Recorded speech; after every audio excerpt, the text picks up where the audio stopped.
I got a long comment from an audience member, and this is probably going to be a more technical discussion. So shout out to J-Dez for actually putting this comment out here. This is basically now relegated to the reality of the RTX 50 series and going back to take a look at the PlayStation 5 Pro. So J-Dez writes, he says, VJ, let me say your videos help me at work for my shift to go by a lot faster, and big ups to you for always uploading consistently. Thanks so much, man. Very, very challenging to do, but I really appreciate that, it's being noticed by even other content creators and even viewers out there. You said something. So you're right. You said, I did a video on my channel regarding, or you said you want to bring up a discussion what you feel is appropriate now about nanotechnology in the PS5 Pro and the RTX 50 series. In this video, I pointed out my theories as to why the 50 series would not be an impressive leap in raw computational power. People were ragging hard on the PS5 Pro before it launched, but I saw something different, and I pointed out through my video, ultimately, it comes down to the transistor process nodes. Now, Jadis, I don't know much about the engineering of circuits and all of that stuff. That is not even a field that I attempt to, dabble into. So I'm just going to go ahead and just lean on what you're saying here in terms of your expertise, and we'll just go from there. You said Blackwell was originally stated to be a 3 nanometer GPU for its high-end cards, but was eventually reverted back to 4 nanometers. Meanwhile, the PS5 Pro went from 7 nanometers to 4 nanometer GPU, albeit the architecture is still the same generation with some RDNA 3 and 4 features. I thought they said it was RDNA 2.5x or 2.x. Isn't that what Mark Cerny said? I don't remember. It's been a while. But I don't know about RDNA 4 features. I know he said something about RDNA 3 features with RDNA 2 features, and so he called it RDNA 2.x or so. All right, my memory served me well. It said the PS5 uses, this is on Engadget.com, and it says PS5 uses AMD's RDNA 2 GPU architecture originally released in 2020, while the Pro uses what Cerny refers to in his video as RDNA 2.x. The new GPU is a mixture of what was already offered on the PS5 with some cherry-picked features from the more advanced RDNA 3 architecture. So it doesn't have, from what I see, any RDNA 4 features. And I think fundamentally, this was a big conversation that was actually had across the board when people were positing that it was going to be an RDNA 3 with RDNA 4 features. And it's not. Because those features are more expensive than PlayStation would be willing to subsidize to stay in a profit margin that makes sense. And that's just simply that. I mean, that 37-minute video was all we needed to be able to go ahead and say, okay, this is what it is. So now, again, I haven't read the rest of your comment, but if your comment's going to basically go by this, then it's going to be challenging. But let's see what we can do here. You said it was a bump in the power that required consumers to pay a premium for a higher yielded PS5 Pro GPU chip, but it wasn't. You were still in RDNA 2, and then they mixed in some features from RDNA 3 for a premium. They cheated. They cheated PlayStation 5 Pro owners. That's what I think. Now, Blackwell is also that kind of card that is coming in with a very weak computational difference, so I'm holding on to my 40 series cards. Not buying a Blackwell card. Nope. And that's why, and I said this to PlayStation fans back then, I said, guys, on the PC side, when we're running the numbers, it doesn't matter who you are. The numbers will expose you. Whether you're PlayStation, whether you're NVIDIA, whether you're AMD, if you bring a terrible proposition to the market, you will be called out, and everybody will pretty much say your name loud and say how much of a fraud you are. Go look at all the criticisms, and that's why you actually came out, to look at this, because I think what maybe may have surprised you with how PC players are now pouring out a lot of criticisms on this. But let's keep reading, though. You said, meanwhile, the PS5 to PS5 Pro went from 7 to... You said, now we're seeing the 40 to 50 series relying heavily on multi-frame gen in their marketing, but to go from 5 nanometers to 4 is not a sizable increase in transistor density. If you say that, I mean, again, like I said, the technical aspect, not my forte in terms of the, engineering pieces. I mean, I do know that, the nanometer differences in the dies and all will, allow for improved performance, but as to all the full impact, I'm not so aware. I'm just saying. And he says, so it begs the question, since PC gamers are flooding the internet with criticisms about the 50 series, appropriately so, and that the new GPUs are not power efficient, appropriately so, not cost less performance efficient as previous generations, will they finally understand that this is where the market is now? No. Why would we want to understand that the market is trash when the market is trash? And this is the thing you got to understand about PC gamers. There are different factions, by the way. There are people who are going to eat it all up.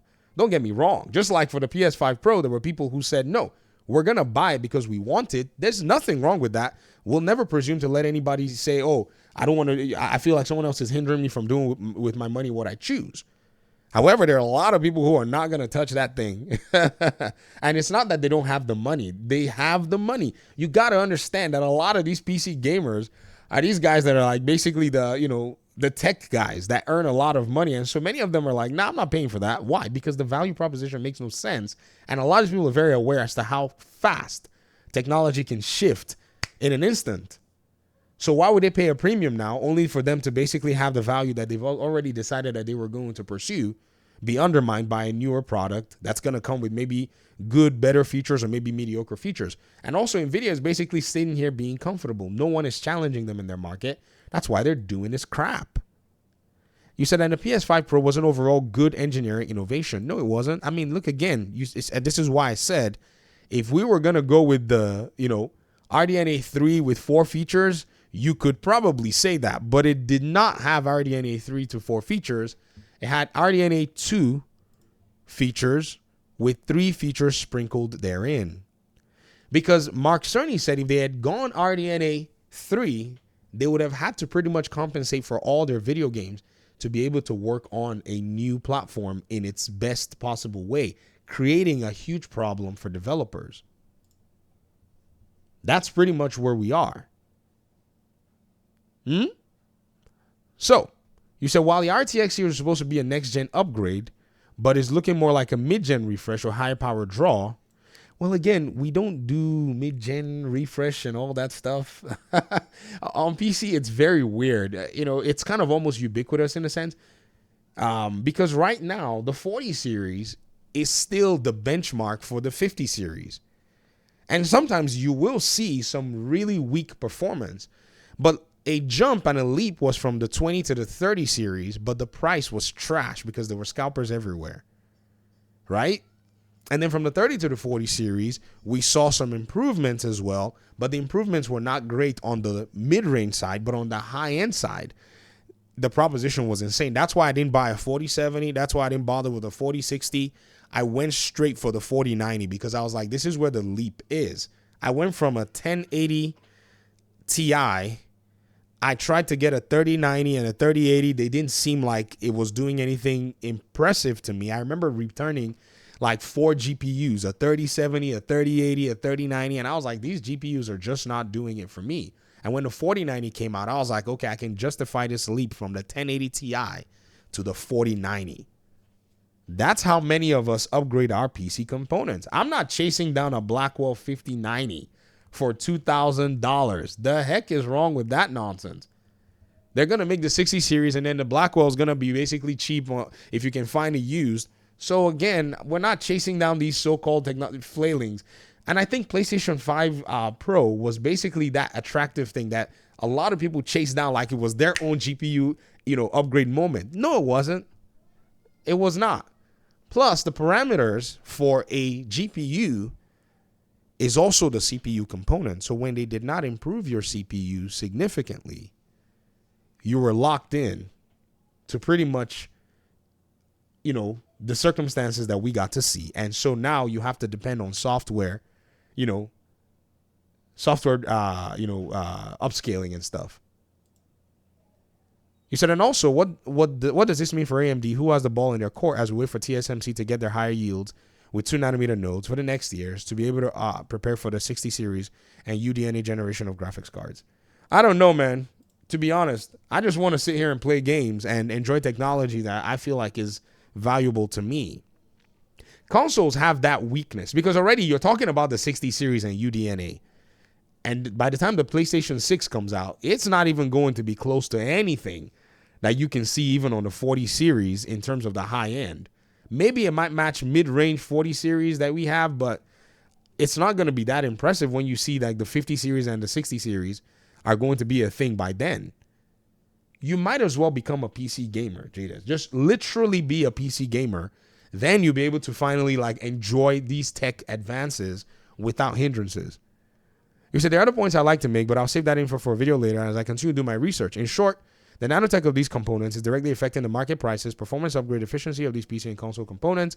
It's a discussion that we should be having as well. People were quick to point out the price of the PS5 Pro, which is understandable. Well, yes, but the 50 and 59, the 5080 and 5090 series are also expensive, and it uses 4 million, which is rightly so. The 50 series is not getting a pass, and the PS5 Pro is not getting a pass either. They both are not getting a pass. They both are, in my opinion, not impressive launches. 30% increase over the 4090, the heck? If anything, I'll just wait for the 5080, Super or 5080 Ti, and so I could just go ahead and buy that one for the same price when the 5080 drops, if that's the case. So it's safe to assume that higher yields on these GPUs are harder to come by as we get closer to 1 to 2 nanometer transistors.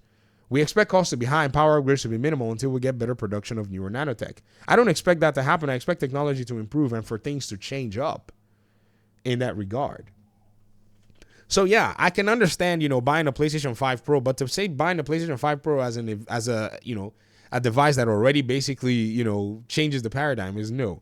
And also, the PlayStation 5 is not the RTX, line of GPUs.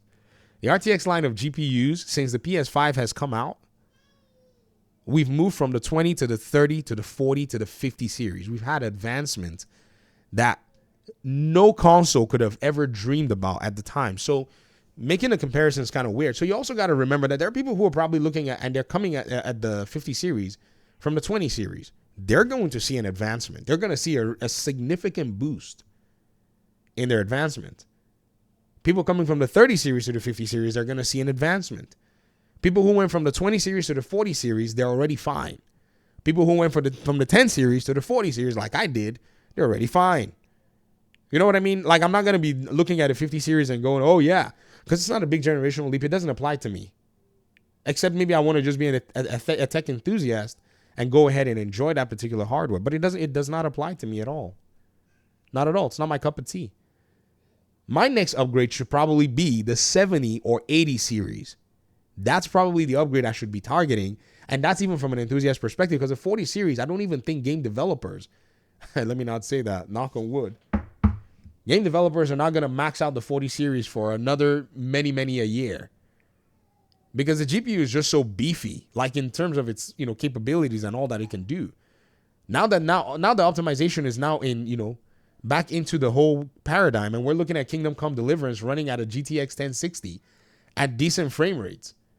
I think these developers now are going to go back and say, okay, what are we even prioritizing? And that's where we're going to see a shift in the industry. PlayStation 6 is not going to need a bunch of hardware. The new Xbox is not going to need a bunch of hardware. That's just all a peruse. Optimization is where the whole money is now going to be. Technical artists and technical developers are going to be the ones that are going to be making a lot of money should they learn exactly what the biggest problems are in terms of the gaming industry. Anyways, I thought I'd engage in the conversation. I just thought it was very interesting. So thanks so much for the comment. And for those of you who are into this kind of stuff, thanks for actually watching the video. Let me hear your thoughts in the comment section. Hopefully we'll talk pretty soon. Check out Jadez's channel. Let me see here. Let me go ahead and show it to you guys here so that you guys can see it yourselves. And you guys can basically jump on there, have conversations about this stuff. I think it's pretty interesting. But again, on this end, I am like on the consumer side, heavy on the consumer side. Peace out.